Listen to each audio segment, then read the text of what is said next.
అందరికీ నమస్కారం. నేను మీ కీర్తన దేవరాయ. ఇవాళ మనము నక్షత్రాల ప్రకారంగా వాళ్ళకి శత్రు నక్షత్రాలేంటి, మిత్ర నక్షత్రాలేంటి, ఎలాంటి వాళ్ళతో కలిసి బిజినెస్ చేస్తే బావుంటుంది, ఎలాంటి వాళ్ళతో కలిసి మనం మ్యారేజెస్ చేసుకుంటే బావుంటుంది, లేదా ఎలాంటి పాజిటివ్ థింగ్స్‌కైనా, నెగెటివ్ థింగ్స్‌కైనా ఎలాంటి నక్షత్రాలు చూసుకొని మనం ఆ వర్క్‌ని స్టార్ట్ చేసుకుంటే బావుంటుందో వివరించడానికి వాళ్ళ మనతో పాటు మన స్టూడియోలో సెలబ్రిటీ ఆస్ట్రాలజర్ అయిన ఆర్‌బి సుధాకర్ ఉన్నారు. మేడంని అడిగి మేషాది ద్వాదశ రాశుల వారికి ఈ నక్షత్రాల ఇంపాక్ట్ ఎంతవరకు ఉంటుందో తెలుసుకుందాం. మేడం నమస్కారం మేడం. మేడం ప్రెజెంట్ సిచ్యువేషన్ చూస్తున్నాం. ఈ జెన్స్ సిచ్యువేషన్ చూస్తుంటే మనం ప్రతి ఒక్కళ్ళు మ్యారేజ్ చేసుకుంటున్నారు. కొంతమంది విడిపోతున్నారు. రిలేషన్స్ అనే కాదు ఫ్రెండ్‌షిప్స్ అవ్వచ్చు. ఏ వైస్‌గా చూసుకున్నా సరే మనకి ఎనిమిటీ అనేది వస్తుంది. కొంతమంది ఫ్రెండ్‌షిప్‌లో ఉన్నారు. మనము పెళ్లి చేసుకున్నా లేకపోతే ఏదైనా శుభకార్యం చేస్తున్నా, ఏది చేస్తున్నా సరే ముందు మనం చూసుకునేది ముహూర్తం. ముహూర్తం అంతా నక్షత్రాల మీదే బేస్ అయి ఉంటుంది. అవును. సో, అసలు ఈ నక్షత్రాలు మనుషుల లైఫ్‌ని ఎలా ఎఫెక్ట్ చేస్తాయో ఒకసారి వివరించండి. తప్పక. తారాబలం నువ్వు అడిగేదేంటంటే తారాబలం. సో, తారాబలం అనేది మనం ముహూర్తం పెట్టడానికి వెరీ, వెరీ ఇంపార్టెంట్ మనం చూసుకుంటూ ఉంటాము. ఓకే. అదొకటే కాకుండా పొంతన చేసుకోవడానికి మోస్ట్ ఇంపార్టెంట్ నువ్వు అడిగిందేంటి? పొంతన. పొంతన అంటే మ్యాచింగ్ చేసుకోవడానికి మనం చూస్తూ అవును. ఉంటాం. అంటే ఏంటి మ్యారేజ్ మ్యాచింగ్ ఒకటి కాకుండా మిగతా వాటికి కూడా మనం చూడొచ్చనమాట. సో, ఇప్పుడు ఒక సభ ఉంది. లేకపోతే ఒక 10 మంది కలిసి ఒక చోటుకెళ్లారు. లేకపోతే ఫ్రెండ్స్ ఇలాగ కారులో, కామన్‌గా బస్సులో వెళ్ళారు. వెళ్తూ వెళ్తూ అవును. అవును. ఉంటారు. సో, వెళ్ళినప్పుడు ఏంటంటే కొంతమందికి కొంతమందితోనే పడుతుంది. చూడగానే వాళ్ళతో అట్రాక్ట్ అవుతారు. అవును. మాట్లాడాలనిపిస్తుంది. అవును. కొంతమందితో వీళ్ళెవర్రా అవును. అనుకుంటాం. అవును. సో, ఇదంతా ఏంటంటే మనం ఎప్పుడు మాట్లాడుకునేది జాతక రీత్యా మనం మాట్లాడుకున్నప్పుడు అది జాతకం మీద ఆధారపడిందంటే తప్పక అది తారాబలం మీద ఆధారపడి ఉంటుంది. అంటే ఓకే. ఏంటి? ఫస్ట్ తార అంటే ఏంటి అనేది చూద్దాం. తార అంటే స్టార్. స్టార్. స్టార్ అనేది ఏంటంటే కాన్స్టలేషన్ ఆఫ్ స్టార్స్. సో, వాటికి మనం పేర్లు ఇచ్చాం. అంటే అశ్విని, భరణి, కృతిక, రోహిణి, మృగశిర ఇలాగా మనకి తెలుసు. 27 నక్షత్రాలు ఉన్నాయి. ఒక్కొక్క నక్షత్రానికి 4 పాదాలు ఉన్నాయి. ఓకే. సో, ఈ 4 పాదాలతో 27 మల్టిప్లై చేస్తే మనకి 108 అయ్యాయి. సో, ఒక్కొక్క రాశిలో మనకి ఎన్ని ఉన్నాయి? 9 పాదాలు ఉంటాయి. అవును. సో, ఇది ఫస్ట్ అన్నమాట. సో, ఎవరైనా సరే పుట్టినరోజు అంటే జన్మ. ఈ రోజు పుట్టారు బర్త్ డేట్ ఉంటుంది. సో, ఎక్కడ పుట్టినా సరే మనకి లాంజిట్యూడ్, లాటిట్యూడ్ అది చూసుకుని అది కూడా టైం కన్వర్ట్ చేసుకుంటాం. సో, అక్కడ లోకల్ టైం ఏముందో చూసుకుని ప్లస్ మిగతావన్నీ చూసుకుని తర్వాత మనకి స్టార్ అనేది వస్తుంది. అంటే బర్త్ స్టార్. సో, జన్మ ఇక్కడ నక్షత్రం. చాలా మంది కన్ఫ్యూజ్ కాకూడదు. బర్త్ స్టార్ అనేది ఏంటంటే మనం చంద్రుడు ఎక్కడ ఉన్నాడో దాన్ని స్టార్ అంటాం. ఏ నక్షత్రంలో ఉంటే అది బర్త్ స్టార్. సో, ఇది కన్ఫ్యూజ్ కాకూడదు. ఎందుకంటే వెస్టర్న్ అస్ట్రాలజీలో ఎక్కువ మనం సన్‌కి చూసుకుంటాం. అంటే ఏంటంటే ఓకే. Sun signs. సూర్యుడు. సో, కొంతమంది నన్ను అడిగారు కూడా. నాకేమో ఇది కదా! నేను ఎలాగా ఇదయ్యాను. ఈ నక్షత్రం ఎలా అని. సో, ఇది మనం నోట్‌తో చెప్పేది కాదు. ఇప్పుడు సపోజ్ క్యాన్సర్ అంటే ఏంటి? June 20th to July 20th is cancer. Sun sign అంతే. మార్పు లేదు. సో, మనదేంటంటే సాయన సిస్టమ్, నిరాయన సిస్టమ్ అంటూ ఉంటాం అనమాట. అంటే ఏంటి మనది మారుతూనే ఉంటుంది. సన్ ఎప్పుడూ ఆ జూలైలో, జూన్‌లో అక్కడే ఉండడు క్యాన్సర్‌లో. సో, మారుతూ ఉంటారనమాట. ఎందుకంటే తిరుగుతూ ఉంటాం. మనమైనా సరే ఒక చోట కూర్చోమంటే ఒక చోట 24 గంటలు కూర్చోగలమా? కూర్చోలేము. సో, తప్పక ఏంటంటే అది మారుతూ ఉంటుంది. సో, అది చూసుకున్నప్పుడు ఏంటంటే నక్షత్రాలు మారుతూ ఉంటాయి. సో, 24 గంటలకి ఒకసారి నక్షత్రం మారుతుంది. ఓకే. సో, నక్షత్రం మార్పు ఉండదు. లగ్నం మారుతుంది. సో, ఇన్ని చూసుకుంటే గాని మనం ఒకటి చెప్పలేమనమాట. ఒక ఏదైనా అడ్వైస్ ఇవ్వాలన్నా, ఒకటి చెప్పాలన్నా సపోజ్ ఎనిమిటీ చెప్పాలన్నా, లేకపోతే పొంతన చెప్పాలంటే అన్నీ చూసుకోవాలనమాట. కానీ జనరల్‌గా మనం ఇప్పుడు మాట్లాడేది తారాబలం గురించి. సో, తారాబలం అనేది ఏంటంటే జన్మ నక్షత్రం అన్నమాట. ఓకే. జన్మ అంటారు. తర్వాత సంపత్ తార అంటారు. జన్మ తార, సంపత్ తార, విపత్ తార ఓకే. మూడోది. 3. క్షేమ తార, తర్వాత ప్రత్యక్ తార, ఓకే. తర్వాత సాధన తార, ఓకే. తర్వాత నైదిన తార, తర్వాత మిత్ర తార, తర్వాత పరమ మిత్ర తార. ఇప్పుడు మన వాళ్ళు ఎంత గొప్పవాళ్ళు అంటే మన ఋషులు ఇవన్నీ మనం చెప్పింది కాదు. ఋషులు చెప్పారు, మనం దాన్ని పాటిస్తున్నాం, మనం చదువుకుని చెప్తున్నాము. ఎంత గొప్పవాళ్ళు అంటే ఎంత చక్కగా చేశారు. సో, 9 అంటే 9 ఇంటూ 3 3. అంతే కదా. సో 3 అంటే 9 మనకేంటి గ్రహాలు ఉన్నాయి. అవును. 9 గ్రహాలు. గ్రహాలు ఉన్నాయి. సో ఒక్కొక్క గ్రహానికి 3 నక్షత్రాలు. ఓకే. సో మళ్ళా ఒక్క నక్షత్రానికి 4 పాదాలు పాదాలు. అవును. ఎన్ని ఉంటాయి అన్నమాట. సో మనం మాట్లాడుకునేది తారాబలం గురించి. ఎందుకు ఇది రావాలి అంటే మనం ముహూర్తం ఎక్కువ మనం పెట్టుకున్నప్పుడు తారాబలం చూసుకుంటున్నాము. అదొకటే కాకుండాను ఏదైనా మంచి కార్యం, శుభకార్యం చేస్తున్నాం, ఒక పూజ చేస్తున్నాం అంటే కూడా మనం తారాబలం చూసుకుంటాం. అదొకటి కాకుండా మనం ఏదైనా బిజినెస్ స్టార్ట్ చేస్తున్నాం, ఓ ఏం లేదు నేను ఇప్పుడు కాలేజ్కి వెళ్తున్నాను అంటే కూడా తారాబలం చూసుకుంటాం. అంటే ఫస్ట్ టైం వెళ్తున్నాము అంటే తారాబలం చూస్తాం. అలాగే ఉద్యోగానికి చేరుతున్నాము అంటే తారాబలం చూస్తాం. అంటే రెండు ఉండాలి. అంటే ఏవేవి మంచివి అనేది ఇప్పుడు చూద్దాం. సో జన్మలో ఏంటంటే మనం ఎక్కువ చెప్పాలి అంత మంచిది కాదు, కొన్ని కాన్ఫ్లిక్ట్స్ వస్తాయి, కొన్ని ఆపర్చునిటీస్ లాస్ అవుతారు అని చెప్పడానికేమో మనం ఎక్కువ చేయం. సంపత్ తార అనేది ఏంటంటే ఫైనాన్షియల్గా చాలా గెయిన్ అవ్వడానికి మనం ఆ తార పెడుతూ ఉంటాం. అంటే బిజినెస్ పీపుల్కి మనం ఎక్కువ పెడుతూ ఉంటాం అనమాట. ఓకే. సో విపత్ అనేది డేంజర్, అంటే red signal. So red signal అంటే ఏంటి, అసలు పనులు అవ్వవు. అవును. అంటే ఎందుకు అవ్వవు పనులు, ఈ తారకి మ్యాచింగ్ లేదు అనమాట. 2 ఎనిమీస్. ఎనిమీస్. ఓకే. సో తప్పక ఎనిమీస్ అని చెప్పద్దు. బట్ ఏంటంటే విపత్తారులో ఎప్పుడైనా చాలా మందికి మనం చూస్తూ ఉంటాం కదా, ఆ విపత్తారులో ఏదో ఒకటి జరుగుతుందన్నమాట. అంటే నెగటివ్ ఆస్పెక్ట్ అనుకున్న ఆఫ్ లైఫ్ జరుగుతుంది. తప్పక కొన్ని యాక్సిడెంట్స్ జరిగే ఛాన్సెస్ ఉంటాయి. అలాగే ఏంటంటే ఏదైనా సరే, ఇప్పుడు సపోజ్ ఒక డాక్టర్ దగ్గరికి వెళ్తున్నాము, డాక్టర్ దగ్గరికి ఎప్పుడు మనం విపత్తారులు పంపించం. ఓకే. అది చూసుకోవాలి, ముహూర్తం చూసుకున్న వాళ్ళు, అలాగే తారాబలం తెలిసిన వాళ్ళు కూడా వెళ్ళారనమాట. తర్వాత మనకి వచ్చేది ఏంటంటే మనకి క్షేమతార, అంటే క్షేమంగా ఉండాలి అంటే డాక్టర్ దగ్గరికి ఇప్పుడు వెళ్ళొచ్చు, ఈ తారలో వెళ్ళొచ్చు. ఓకే. అంటే నెక్స్ట్ మనకి వచ్చేది ప్రత్యక్ తార. ప్రత్యక్ తార అనేది ఏంటంటే అసలు ఏది పనులు అనమాట, కాన్ఫ్లిక్ట్స్, ఓకే. యాక్సిడెంట్స్ అయ్యే ఛాన్సెస్ కూడా ఉంటాయి అని చెప్తూ ఉంటారు, దూరం అయ్యే ఛాన్సెస్ అంటూ ఉంటాం అనమాట. ప్రత్యక్ తార అస్సలు మంచిది కాదు. సో నెక్స్ట్ వచ్చేది మనకి సాధన తార. అంటే ఏంటి, మనం ఇప్పుడు స్పోర్ట్స్లో ఉంటారు అండ్ ఆల్సో ఒకటి సాధించాలి అనుకుంటాం, ఒక గోల్ పెట్టుకుంటాం, సాధించాలి అనుకుంటాం, అది పరిపూర్ణం అవ్వడానికి కూడా మనం సాధన తార పెడతాం. ఎప్పుడు ఈ గోల్ పెట్టుకున్నప్పుడే మనం పెడతాం అనమాట, ఈ టైంలో స్టార్ట్ చేయండి అని. అది బిజినెస్ అవ్వచ్చు, అది ఉద్యోగం అవ్వచ్చు, లేకపోతే ఏంటంటే ప్రమోషన్ అవ్వచ్చు, ఓకే. ఇంకా ముందుకు వెళ్ళాలి, చాలా చాలా మంచిది అనమాట. ఓకే. ఓకే. నెక్స్ట్ నైదిన తార. నైదిన తార అంటే అస్సలు చాలా చాలా ఫ్యామిలీతో కాన్ఫ్లిక్ట్స్, అస్సలు మంచిది కాదనమాట. ఎస్పెషలీ రెండో పాదం, ఈ నక్షత్రం రెండో పాదం అస్సలు మంచిది కాదు అని చెప్తూ ఉంటారు. సో ఈ పాదాలు కూడా చెప్తాం. అలాగే ఏంటంటే ప్రత్యక్ తారకి 4వ పాదం చెప్తూ ఉంటాం అనమాట. అంటే కౌంటింగ్, ఇప్పుడు అశ్వినికి సంపత్ తార ఏమో ఏమైంది, భరణి అయింది, విపత్ తార రోహిణి అయింది. ఓకే. తర్వాత నెక్స్ట్ ఏంటంటే మనకి క్షేమతార 4వది. ఇప్పుడు మనం మాట్లాడుకుంటున్నాం కదా, అశ్విని నక్షత్రం ఇప్పుడు జన్మ అనుకో, జన్మతారలో మనం ఏంటంటే ముహూర్తాలు ఎక్కువ పెట్టం అనమాట. ఇది ఎక్కువ స్టార్ట్ చేయని మనం, ఎందుకంటే అది బ్యాలెన్స్ అవుతుంది, అటు ఇటు కాకుండా ఉంటుంది అనమాట. సో అంత మంచిది కాదు అన్న విషయం మీద మనం ఏంటంటే చెయ్యము. సంపత్ తారలో చేయొచ్చు, విపత్తారలో అసలు వద్దు అంటాం. సో అశ్వినికి ఏంటంటే ఇప్పుడు మనకి సంపత్ తార ఏమైంది, అశ్విని భరణి, కృతిక విపత్తార, రోహిణి క్షేమతార. ఓకే. 5వది మృగశిర నక్షత్రం. మృగశిర నక్షత్రం బుధుడు స్టారు, బట్ ఇక్కడ ఏంటంటే ప్రత్యక్ తార అయింది ఎవరికి, అశ్విని వాళ్ళకి. సో అది పనికిరాదనమాట. సో ఇలా మనం లెక్కెట్టుకుంటూ వెళ్ళాలి. 6వది మనకి ఏంటంటే సాధన తార అవుతుంది, ఓకే. ఆరుద్ర నక్షత్రం. సో 7వది మళ్ళీ అంటే ఆరుద్ర తర్వాత ఏమొచ్చింది మనకి, తర్వాత మనకి వచ్చేది పునర్వసు నక్షత్రం. ఆరుద్ర తర్వాత పునర్వసు తర్వాత మనకి ఏంటి వచ్చేది ఏంటంటే పుష్యమి. సో వీటిల్లో ఏంటంటే అశ్వినికి ఇప్పుడేం మనకి తెలుసు కదా, ఇప్పుడు 5వ తార మంచిది కాదు, 3వ తార మంచిది కాదు, 7వ తార మంచిది కాదు అనమాట. 7th అంటే అశ్విని నుంచి కౌంట్ చేయాలి. సో 7వ తార మంచిది కాదు. 8, 9 చాలా మంచివి, అంటే మిత్రతార, పరమిత్రతార. సో ఇలా కౌంట్ చేసుకుంటే తారాబలం వస్తుంది అనమాట.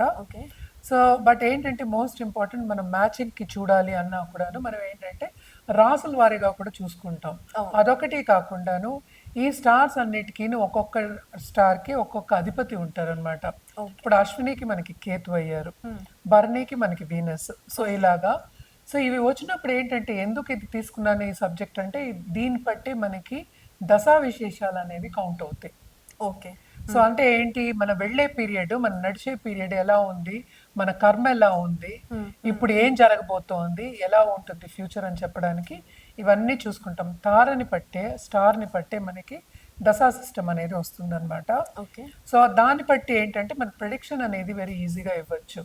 ఇది ఒక మనిషికి కాదు, అండ్ ఆల్సో మనం ఏంటంటే ఒక కంట్రీకి కానీ లేకపోతే ఒక ప్రదేశానికి కానీ ఒక బిజినెస్ కానీ వాటన్నిటి కూడా మనం చెప్పగలం. ప్రెడిక్షన్స్ అనేది ఈజీగా ఇవ్వడం జరుగుతుందన్నమాట. ఓకే. సో దేనికైనా తారాబలం అనేది వెరీ వెరీ ఇంపార్టెంట్. సపోజ్ ఇప్పుడు తారాబలం నేను ఇందాక చెప్పినప్పుడు ఇప్పుడు 3వ తార అయింది. ఇప్పుడు అశ్విని మనం తీసుకున్నాం, అన్ని తారలకి ఉంటాయి కదా అలాగా. సో 3వ తారలో ఉన్న ఒక మనిషి ఎదురయ్యాడు మనకి అనుకుందాం కాసేపు. ఇమీడియట్గా అదేంటంటే మనకి కంపాటబిలిటీ ఉండదు. ఓకే. సో అట్రాక్షన్ అనేది ఉండదు. Okay. పోనీ కంపాటబిలిటీ అనపోయినా అట్రాక్షన్ అంటే ఏంటి, వీళ్ళెవరు అన్నట్టు మనం చూస్తాం, అది రిపల్ అవుతుంది అనమాట. ఎందుకని ఇది మాట్లాడుతున్నాం అంటే ఇట్స్ బికాస్ ఆ ఎనర్జీ అనేది రిపల్ అవుతుంది మనకి. ఓకే. సో అలాగే 5వ తార అనుకుందాము, ఓకే. అలాగే నైదిన తార, ప్రత్యేక తార కూడా నైదిన తార.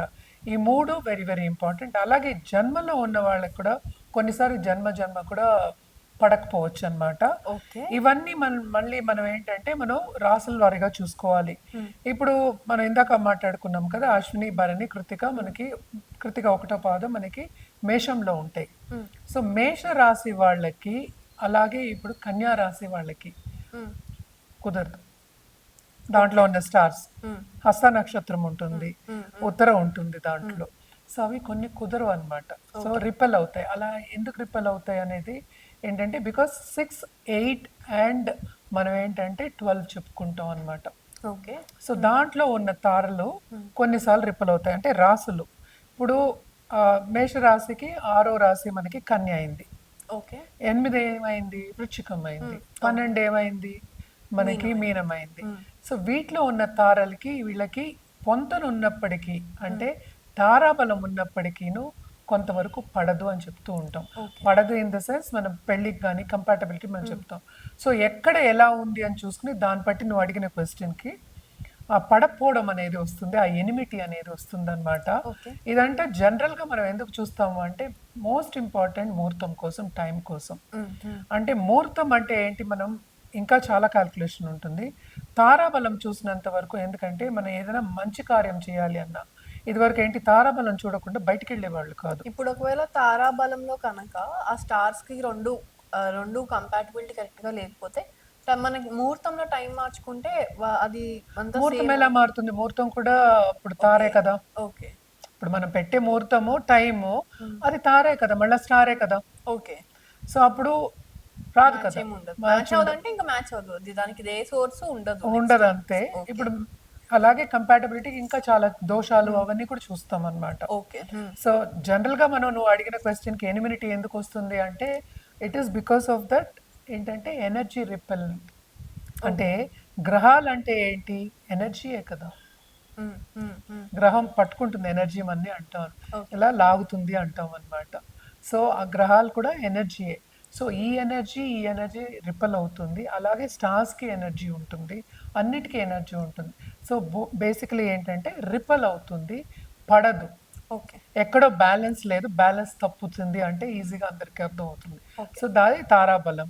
సో ఒక్కొక్క రాశి వాళ్ళకి అంటే ఇప్పుడు రాశిలో నేను చెప్పినట్టు 9 పాదాలు ఉంటాయి. ఇప్పుడు 3 పాదాలు మన కృతిక పక్క దాంట్లో ఉంటుంది, తర్వాత రోహిణి ఉంటుంది, తర్వాత మృగశిర ఉంటుంది, మృగశిర 2. సో అలాగా. సో ఇవి చూసుకున్నాము అంటే మళ్ళా ఏంటంటే అధిపతులు ఉంటారు ఒక్కొక్క రాశికి కాదు, నక్షత్రానికి అధిపతి ఉంటారు. మళ్ళీ అధిదేవతలు ఉంటారు, దేనికి ఎవరికి ఏం చేయాలి, ఎలా చేయాలి అనేది కూడా వెరీ వెరీ రెమెడియల్ మెషర్స్ కూడా వెరీ వెరీ ఇంపార్టెంట్ అనమాట. కానీ జనరల్గా నువ్వు అడిగిన క్వశ్చన్కి ఎనిమిటీకి కంపాటబిలిటీకి తారాబలం అనేది వెరీ వెరీ ఇంపార్టెంట్. అండ్ తారాలు స్టార్ మ్యాచింగ్ కానీ కంపాటబిలిటీ కానీ ఈ మనం చెప్పిన ఈ స్టార్స్ ఎలా ఉంటుంది అంటే ఏంటి, జన్మ సంపత్, విపత్ ఇవన్నీ ఉన్నాయి కదా! ఇవన్నీ చూసుకున్నప్పుడు మనకి తెలిసిపోతుందనమాట. ఓకే. అదొకటి కాకుండా మ్యారేజెస్ కూడా ఈ మధ్యన చాలామంది ఇవన్నీ చూసుకోకుండా చేసుకుంటున్నారు. అవును. అవును. కొన్నయితే బాగా సక్సెస్ అవుతున్నాయి. కొన్నేమో అసలు చేసుకోగానే విడిపోతున్నారు. ఓకే. లవ్ మ్యారేజ్ అంటారు మళ్ళా. అంటే లవ్ మ్యారేజ్ అంటే అట్రాక్ట్ అయ్యే కదా చేసుకున్నారు. అవును. అయినా కూడా అవ్వదు. కంపాటబిలిటీ ఉండదనమాట. సో చాలా మట్టుకు ఇవన్నీ మనం చెప్పేది ఏంటంటే, మన ఋషులు వాళ్ళు చెప్పింది, మన పెద్దలు చెప్పింది, మన స్క్రిప్చర్స్ చెప్పింది మనం చెప్తున్నాం. మనం కొత్తగా ఏమీ మ్యానుఫ్యాక్చర్ చేసి కొత్తగా చెప్పట్లేదు. సో అలాగే మోస్ట్ ఇంపార్టెంట్ ఏంటంటే చైల్డ్ బర్త్ కూడా ఇప్పుడు పెట్టుకుంటున్నారు. ఎందుకంటే ఇదివరకైతే మనకి తెలీదు. నార్మల్ డెలివరీస్ అయ్యాయి. ఎప్పుడు అయ్యేవి కూడా తెలీదు. తెలీదు. అవును. ఇప్పుడేంటి మనకి చాలా మెడికల్ ఫీల్డ్ కూడా అడ్వాన్స్‌మెంట్స్ వచ్చేసాయి. సో చాలామంది ఏంటంటే మనకి దీనికే సిజేరియన్‌కి, సెక్షన్‌కి వెళ్తున్నారు. సి సెక్షన్స్‌కి సెక్షన్‌కే వెళ్తున్నారు. వెళ్తున్నారు. అవును. సో దానికి కూడా ముహూర్తాలు పెట్టవలసి వస్తుందన్నమాట. సో ఇవన్నీ కూడా మోస్ట్ ఇంపార్టెంట్. ఈ టైంలో పుట్టితే, ఈ తారలో పుడితే బావుంటారు. ఆ దశలు బావుంటాయి. అదొకటే కాకుండా ఎక్కడెక్కడ ఏ గ్రహాలు వేరే ఎక్కడెక్కడ ఉన్నాయో చూసుకుని దాన్ని బట్టి మనం ముందుకెళ్ళడం అనేది వెరీ ఇంపార్టెంట్. ఎందుకంటే టైం అనేది వెరీ ఇంపార్టెంట్. మనం నడిచేది కూడా టైంలోనే. సో అప్పుడు మన కర్మని మంచిగా చేసుకోవాలి అన్నప్పుడు మంచి కార్యాన్ని మొదలెట్టడానికి మంచి టైం చూసుకోవడంలో తప్పేంటి? అవును. హ్మ్. సో తప్పక అది చూసుకోవాలి. అలాగే ముహూర్త బలం చూసుకోవాలి, తారాబలం చూసుకోవాలి. ముహూర్తం బాగున్నప్పుడు ముందుకు సాగితే మనకి సక్సెస్ అనేది ఈజీగా వస్తుంది. ఓకే. ఇప్పుడు మనం మేష ద్వాదశ రాశి వారికి అంటే ఏ నక్షత్రంకి ఇప్పుడు మిత్ర నక్షత్రాలేవో, శత్రు నక్షత్రాలేవో, శుభ నక్షత్రాలేవో ఒకసారి మనం తెలుసుకుందాం. మేడం ఇప్పుడు మిథున రాశిలో ఉన్న లేడీస్ ఎవరైతే ఉన్నారో మిథున రాశిని రాక్షసులని కన్వర్ట్ చేస్తున్నారు చాలా మంది. సో ఇప్పుడు మిథున రాశిలో ఉన్న లేడీస్ ఎవరైతే ఉన్నారో, ఎవరైతే మ్యారేజెస్ లేడీస్ ఉన్నారో వాళ్ళ హస్బెండ్ని హెసిటేట్ చేస్తారు, ఇరిటేట్ చేస్తారు, ఇలా చెప్తూ ఉంటారు కాబట్టి ఎలాంటి నక్షత్రాల్లో ఉంటే ఎలాంటి ప్రాబ్లమ్స్ ఫేస్ చేస్తారు, స్పెషల్లీ లవ్ లైఫ్ అంటే లవ్ లైఫ్ అని కాదు, స్పెషల్గా మ్యారిటల్ లైఫ్లో ఎలా ఉంటుందో ఒకసారి వివరించండి. ఓకే. నీ క్వెషన్ ఏంటంటే జనరల్‌గా ఉంది. బట్ ఏంటంటే మనం ఎప్పటికైనా నేను ఇందాక కూడా చెప్పాను. చాలా ఎపిసోడ్స్‌లో కూడా చెప్పాను. ఎప్పటికైనా సరే జాతకం చూసిన జన్మ వాళ్ళు జాతకం. అవును. జన్మ జాతకం చూసినప్పుడు అందులో ఏమో వాళ్ళు స్టార్స్ చూసుకుని హారోస్కోప్ చూసుకున్న వాళ్ళు అలాంటి స్టార్స్ అంటే ఏంటంటే శత్రుత్వం ఉన్న స్టార్స్‌తో పెళ్లి చేయడం అనేది కొంచెం తక్కువే ఉంటుంది. అసలు ఉండదు. తక్కువ కాదు. ఓకే. అసలు ఉండదు. అసలు ఎందుకంటే చెయ్యరు అలా. చెయ్యరు. యూజువల్‌గా ఒప్పుకోరు.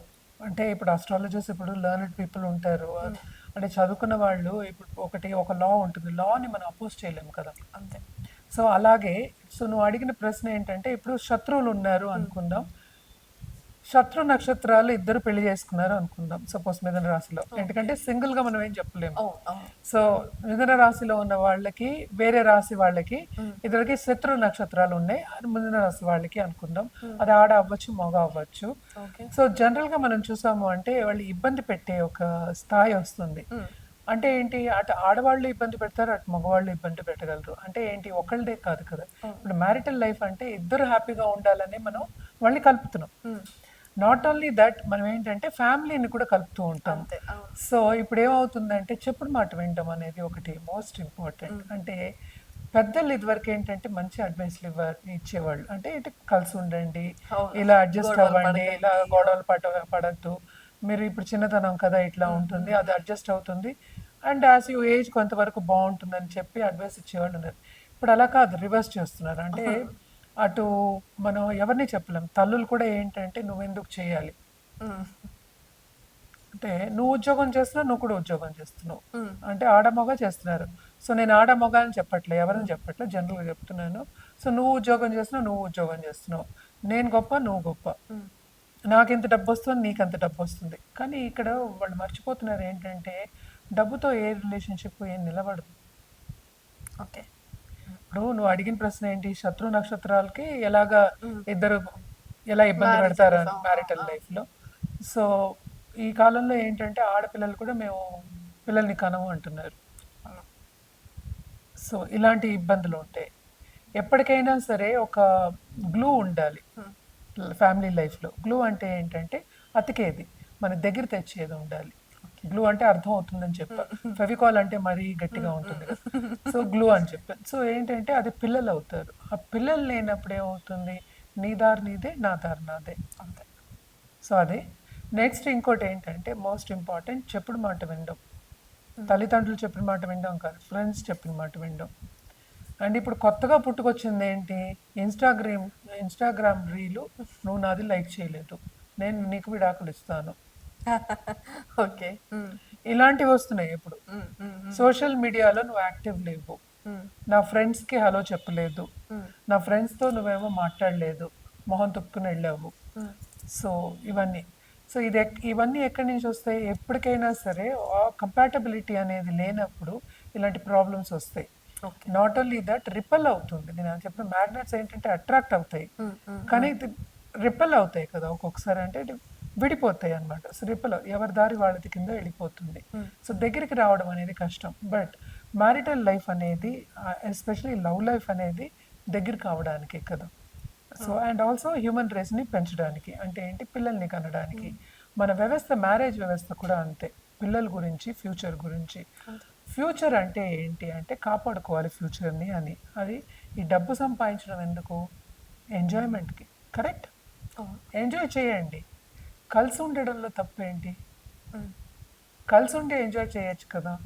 సో ఇలాంటి ప్రాబ్లమ్స్ అన్నీ ఉంటాయి. అంటే ఏంటంటే అభిప్రాయ భేదాలు, విభేదాలు, at the same time court వరకు వెళ్ళడాలు. అంటే ఏంటి, మూడో వ్యక్తిని తీసుకురావడాలు. మన ఇంటి గుట్టు ఇంట్లోనే ఉండాలి అని చెప్తాం. తల్లులు అలా పెంచేవాళ్ళు ఇదివరకు. ఇప్పుడు ఇంటి గుట్టు బయటే ఉంటుంది, ఇంట్లో కంటే ఎక్కువ. సో నీ ఫ్రెండ్స్కి నీ గురించి తెలుస్తుంది. నీ ఫ్రెండ్స్ ఏమో మళ్ళీ ఆ పార్ట్నర్ని, అంటే మ్యారిటల్ పార్ట్నర్ని తిట్టడమో, లేకపోతే నువ్వు ఎందుకు ఎలా చేయడమో అని అడగడమో. అంటే మూడో వ్యక్తి దూరినప్పుడు గొడవలు పెద్దవి అవుతాయి కానీ చిన్నవవు. సో ఇంకోటి ఏంటంటే financial situation, financial stability, financial status. అంటే ఏంటి, నాకు ఇంత కావాలి. మొన్నే ఒక కోర్ట్ కేసు వింటూ ఉన్నా నేను. అంటే నాకు జాతకానికి కూడా వచ్చారు. ఓకే. ఆ అబ్బాయికి ఉద్యోగం లేదు, 3 కోట్లు కావాలట సెటిల్మెంట్. ఓకే. నువ్వు అడిగిన రాసియే. ఓకే. సో ఇలాంటి వాళ్ళు ఉన్నారు. ఓకే. పిల్లలు ఉన్నారు, మళ్ళీ పిల్లలు లేకపోలే, పిల్లలు ఉన్నారు. సో పిల్లల్ని కంటున్నారు, అన్నీ ఉంటున్నారు. అంటే ఏంటి, ఫస్ట్ పెళ్ళైన కొత్తలో అంత బాగానే ఉంటున్నారు, దాని తర్వాత ఇంకా అభిప్రాయ భేదాలు. అంటే మూడో వ్యక్తి మధ్యలో దూరినప్పుడు, అటు ఫ్యామిలీ ఇటు ఫ్యామిలీ. అండ్ ఆల్సో ఇప్పుడు ఆప్షన్స్ ఉంటున్నాయి. అంటే ఏంటి, వీళ్ళు కాకపోతే ఇంకోళ్ళు పెళ్లి చేస్తారు. ఇదివరకు డైవర్స్ అంటే ఒక ట్యాబు. వీళ్ళకి డైవర్స్ అయిందంటే దగ్గరికి కూడా రారు. అటు మగవాళ్ళకి అంతే, ఆడవాళ్ళకి అలాగే ఉండేది. ఈ కాలంలో అవన్నీ ఏం లేవు. సో శుభ్రంగా కలిసి మళ్ళీ ఇంకో పెళ్లి చేసుకోవడం అనేది జరిగిపోతూ ఉంటుందన్నమాట.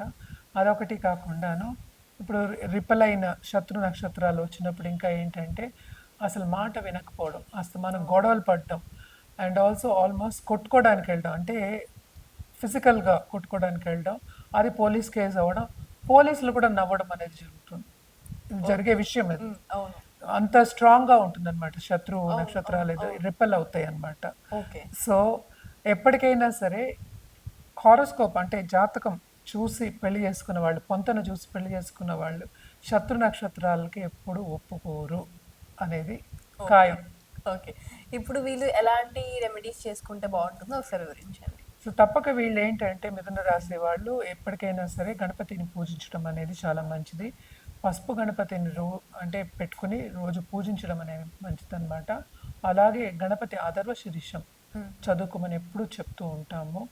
ఇంకోటి మోస్ట్ ఇంపార్టెంట్, నేను రీసెంట్గానే విన్నాను అనమాట. విష్ణు సహస్రనామం మనం చూసాము అంటే, సహస్రనామాలు అంటే 1000 నామాలు, 1000 నేమ్స్ ఆఫ్ విష్ణు. కానీ అదేంటంటే 108 వర్సెస్ ఉంటాయంట సంగతులు. సో ఏ నక్షత్రం వాళ్ళు, ఓకే, నక్షత్ర పాదం ఉంటుంది కదా, ఆ వర్స్ తీసుకుని, ఆ నంబర్ తీసుకుని అది 108 టైమ్స్ జపం చేస్తే కూడా చాలా మటుకు దోషాలు నివృత్తి అవుతాయి అనేది విన్నాం అనమాట. సో ఇది కొత్తగా వచ్చిన ఒక, నాకు కూడా తెలీదు, కొత్తగానే విన్నదనమాట. సో చాలా చాలా అంటే ఈ మిథున రాశి వాళ్ళకి ఎప్పటికైనా మనం చెప్పేది విష్ణునామాలు చేసుకోమని చెప్తాము. సో అందుకనే నేను ఇది చెప్పడం అనేది జరిగింది అనమాట.